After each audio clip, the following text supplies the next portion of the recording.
rontoknya antusiasme terhadap KPK.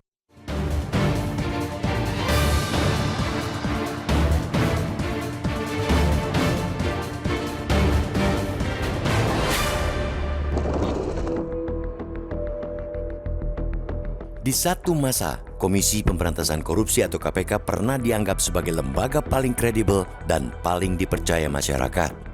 Publik dan lembaga-lembaga yang lain segan dengan kinerja KPK yang begitu superior dalam menggebuk perilaku dan pelaku korupsi. Koruptor di sisi lain takut setengah mati kalau mesti berurusan dengan KPK. Pada masa itu, KPK memang tak kenal ampun.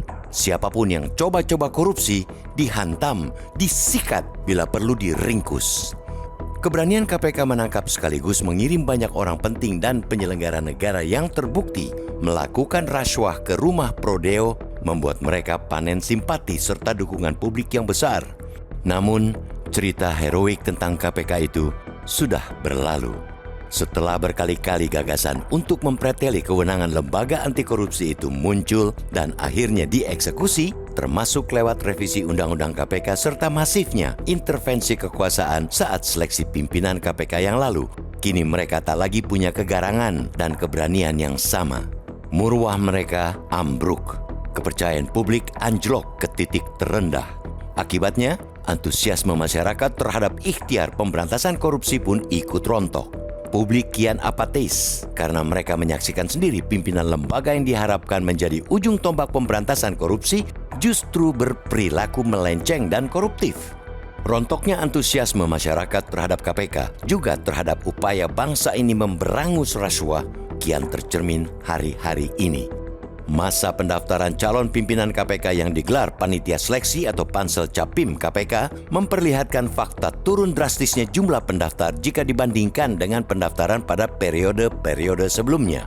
Memang ada alasan teknis bahwa kurangnya minat masyarakat mendaftar sebagai Capim KPK, salah satunya karena adanya aturan mengenai batas usia Capim KPK minimal 50 tahun.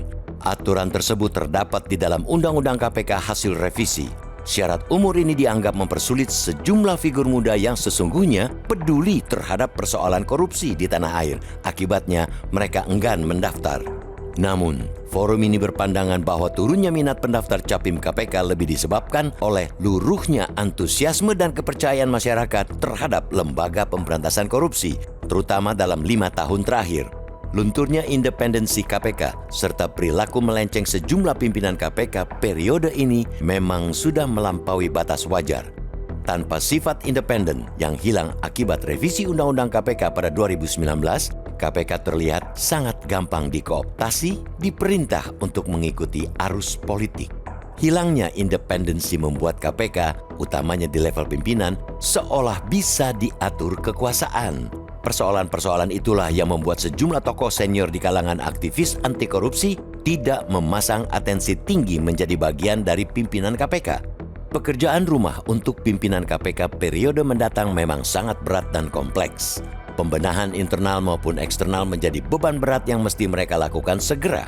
Hal ini jelas membutuhkan figur-figur kuat yang tidak hanya cerdas dan punya kapabilitas, tapi juga mesti memiliki integritas dan moralitas, serta nyali tinggi.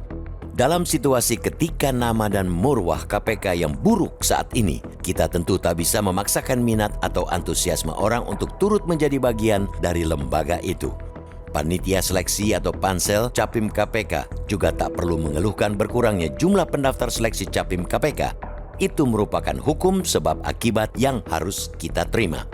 Yang mesti dilakukan saat ini, terutama oleh Pansel, ialah memastikan bahwa mereka akan sangat ketat menyaring nama-nama calon yang bakal diloloskan dari 200-an nama yang mendaftar hingga hari terakhir kemarin.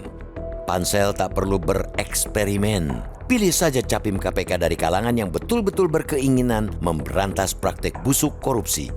Jangan pilih sosok yang rekam jejaknya abu-abu, yang mudah dikooptasi dan diintervensi. Pansel juga harus mencari figur-figur yang punya keberanian tinggi, yang punya nyali untuk menggebuk penjahat korupsi, bukan mereka yang berani dititipi misi untuk menggebuk lawan politik.